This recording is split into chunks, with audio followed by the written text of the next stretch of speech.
السلام عليكم ورحمة الله تعالى وبركاته. مرحبا بكم في قناتكم أفكار وأطباق موسمية. اليوم إن شاء الله غنقدم لكم بسبوسة منعشة ولذيذة بزاف. وبالنسبة اللي كيشاهد القناة لأول مرة يشترك في القناة بالضغط على المربع الأحمر أسفل الفيديو باش يتوصل بالجديد. والآن ندوزو للمقادير. لتحضير هاد البسبوسة غادي نحتاجو ربع كاس من الشوكولات المحكوك، وكاس لاروب زيت، كاس حليب، وغنحتاجو 2 كيسان ديال السميده رقيقه، 2 كيسان ديال الانبه، كاس لاروب سنيده او سكر خشن، وربع كاس ديال الكوك. وغنحتاجو 2 معالق كاكاو كبار، 2 معالق كبار. وغنحتاجو خماره وحده او بيكينغ باودر 8 غرام، وملعقه ديال الملح، وملعقه ديال قهوه سريعه الذوبان. وغنحتاجو 2 بيضات. غادي نضيف البيض،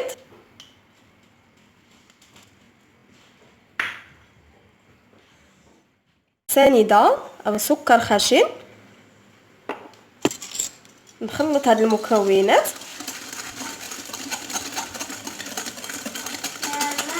ومن بعد نضيف الحليب. نعم. ونضيف الزيت، نخلطهم.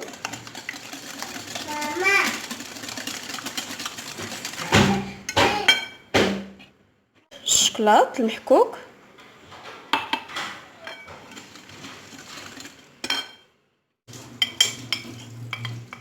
ونضيف القهوه سريعه الذوبان والملح وبيكانغ باودر.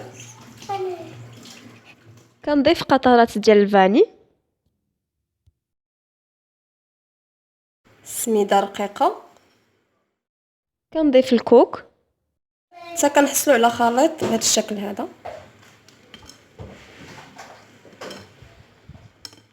بعد كنديرهم في هاد الكويغطات، واللي عندها ليمون صغارين تقدر ديرهم فيها. وكندخلوهم للفرن، كنشعلوا لتحت على درجه حراره 160 درجه دغيا كيطيبوا، ومن بعد كنشعلوا الفوق باش يتحمروا. ديالنا من بعد ما خرجتها من الفرن كتجي بهذه الطريقه هذه. دابا غادي نزينها بلا غاناش ديال الشوكولات وباللوز. قوم بتحضير لا غاناش ديال الشوكولات كما كتشوفوا. كنحضروها بلا كريم فريش مع الشوكولات. كنضيفوا لا كريم فريش حتى كطيب شويه فوق الفرن، ومن بعد كنضيفوا ليها الشوكولات حتى كيذوب، كيجي بهذا الشكل هذا. وكنزينوا به البسبوسه ديالنا. دابا غادي نقوم باضافه الشوكولات بهذه الطريقه هذه.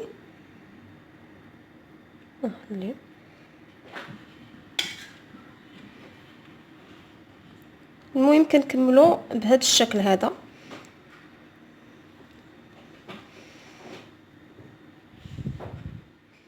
ها هي البسبوسه ديالي من بعد ما زينتها.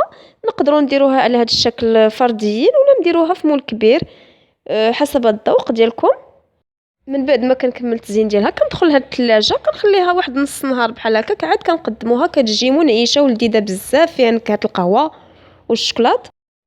وما تنساوش الى عجبكم الفيديو ديروا جيم وتبارطاجيو، وكنشكركم على المتابعه، والسلام عليكم ورحمه الله تعالى وبركاته.